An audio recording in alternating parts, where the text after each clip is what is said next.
You can already feel something different about this team right now. The energy coming out of these workouts feels way more intense than just a normal off-season. Guys are competing, players are stepping up, and it honestly feels like this team knows they can still reach another level. There's a lot happening behind the scenes already, and some of these updates might end up being way bigger than people expected heading into the season. If you're hyped for everything coming out of Seattle right now, smash that like button and drop a comment below saying, "Go Hawks," so I know the real 12s are in here watching with us. Mike Macdonald made something very clear after the first day of Seahawks OTAs, and honestly, it completely changes the way this team is approaching the new season. The message coming out of Seattle right now is not about defending anything. It is not about repeating old habits, staying comfortable, or trying to relive what already happened. According to Macdonald, this team is focused on pushing forward, and that mentality might end up becoming one of the biggest storylines surrounding the Seahawks over the next few months. That stood out immediately because Macdonald did not sound like someone satisfied with where the team currently is. He talked about the idea that repeating success requires doing things differently, and that if players simply try to recreate what they did previously, it will not be enough. The Seahawks are approaching this offseason with the understanding that the NFL constantly changes, and teams that stay stagnant usually get left behind quickly. That mentality appears to be setting the tone for everything happening around the organization right now. And when you start looking at some of the individual situations developing during OTAs, you can actually see that philosophy playing out already. One of the biggest topics entering these workouts involved DeMarcus Lawrence and his absence from OTAs. But after hearing the way Macdonald addressed the situation, it feels obvious that Seattle already has a clear plan in place, and there does not appear to be any panic internally regarding the veteran defender. The explanation around Lawrence was interesting because there were multiple layers to it. The discussion emphasized that Lawrence recently had a child, that he has important family responsibilities during the off-season, and that the Seahawks understand exactly where he is physically and mentally heading into the season. There was even mention that early in the off-season there may have been concern about whether Lawrence would continue playing football at all, but that concern now seems to have disappeared completely. What really matters here is how much trust the Seahawks clearly have in him.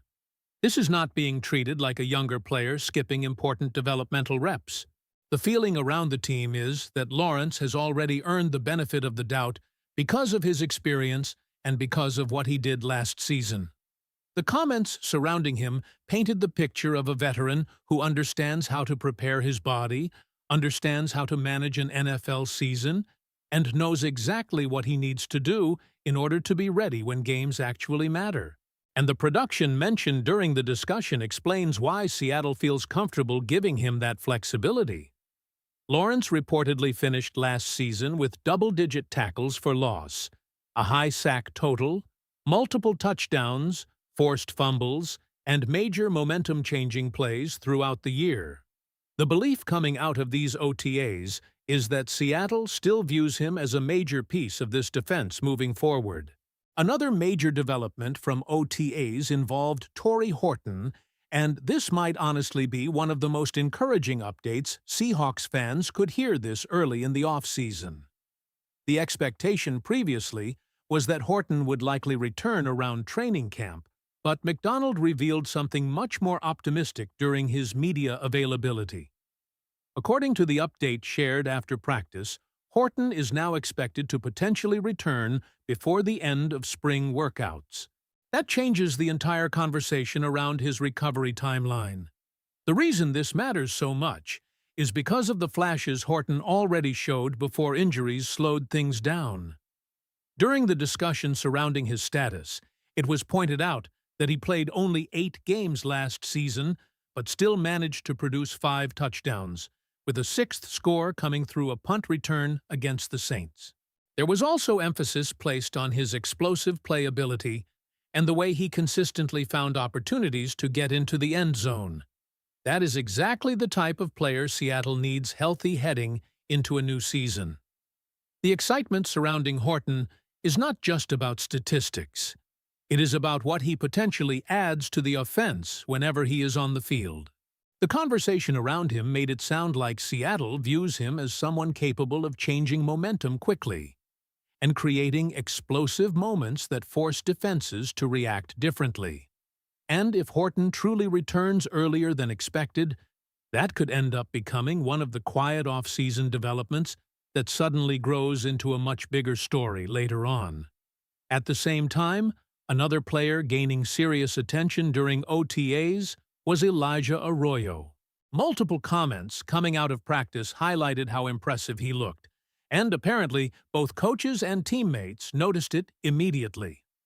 Mike Macdonald specifically mentioned him, and there was clear excitement surrounding the second-year tight end after his performance during workouts. What makes Arroyo fascinating right now is the role he could potentially carve out inside this offense. The discussion around him focused heavily on his ability to stretch the field vertically from the tight end position. While it was acknowledged that A.J. Barner may currently offer more as a blocker, there was also a strong suggestion that Arroyo brings a different level of explosiveness in the passing game. And this becomes especially important because the Seahawks reportedly want to use a lot of multiple tight end formations this season. If Arroyo continues developing both as a receiver and blocker, his role could expand significantly. In fact, there was even discussion about the possibility of him competing for a much bigger role than many expected entering the offseason.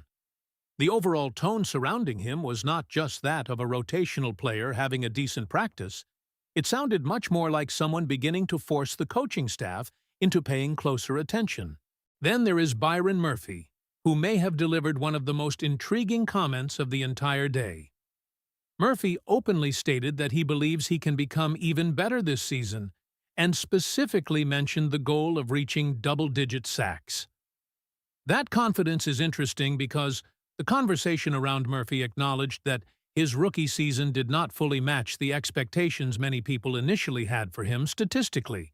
But at the same time, there was strong praise for the way he adapted while playing out of position for stretches last year. What stands out most is the belief that his role could shift into a more natural position this season, especially with other defensive linemen continuing to develop around him. The idea presented during the discussion was that Murphy may finally get more opportunities to operate in situations that maximize his strengths as a pass rusher instead of constantly handling responsibilities at nose tackle.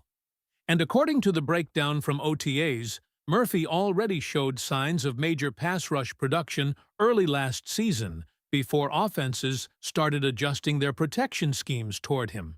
That detail matters because it suggests Seattle believes the talent is already there, and now it becomes about consistency, health, and positioning within the defense. When you combine all of these developments together, the biggest takeaway from the first Seahawks OTA session is that this roster does not appear satisfied or comfortable. The conversations surrounding the team consistently pointed toward improvement, competition, adaptation, and pushing players into larger roles. From Macdonald's mindset about constantly moving forward, to the optimism surrounding Horton's recovery, to the confidence Byron Murphy is carrying into the season, there is a very noticeable energy building around this group already.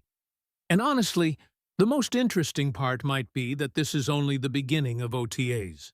If these are the early storylines already developing around the Seahawks, there is a very good chance much bigger position battles and breakout performances are still coming over the next several weeks.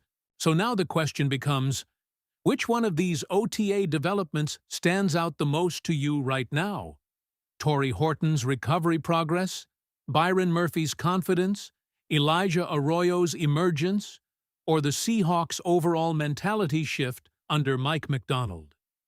There is also something else quietly developing during these OTAs that Seahawks fans probably should not ignore, and it connects directly to the overall tone Mike Macdonald is trying to establish across the roster. Competition inside this team feels completely different right now. The conversations coming out of practice were not centered around players protecting their spots. Instead, the focus was on players trying to elevate the entire standard of the roster.